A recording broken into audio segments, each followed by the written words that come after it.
जीवनटी बहुत सारा असुविधा आसीबो। मने रख, असुविधा सबुदिन पाई रुहे नाही, किंतु जीवनटी तम शेष समय जाए रहिबो। तेणु तुम असुविधा गुड़ी को न डरी ताकू सामना कर पूरा साहसर सहित और जगन्नाथंक नाम नहीं निज जीवन को उपभोग। समस्त को मो तरफ नमस्कार। आशा करुछि आपण माने समस्ते भलरे थिबे, मु भी भलरे अछि।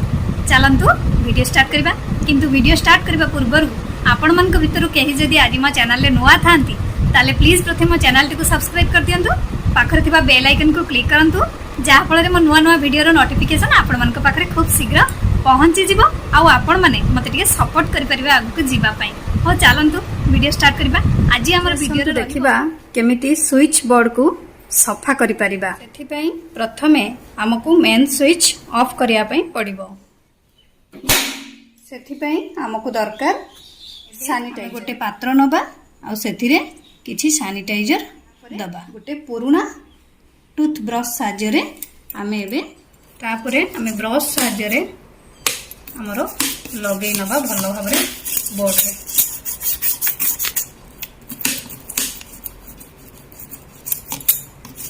आपण माने देखि पारुथिबे ये लगेइबा भितरे हमरो देखंतु मैला छाड़ी जाउची। जदि आपण मानकर अधिका मैला होई थाए ताले आपण माने एकु लगेई किछि समय छाड़ी देबे। देखंतु एमति करी आपण माने सैनिटाइजर टिकु लगेई नेबे।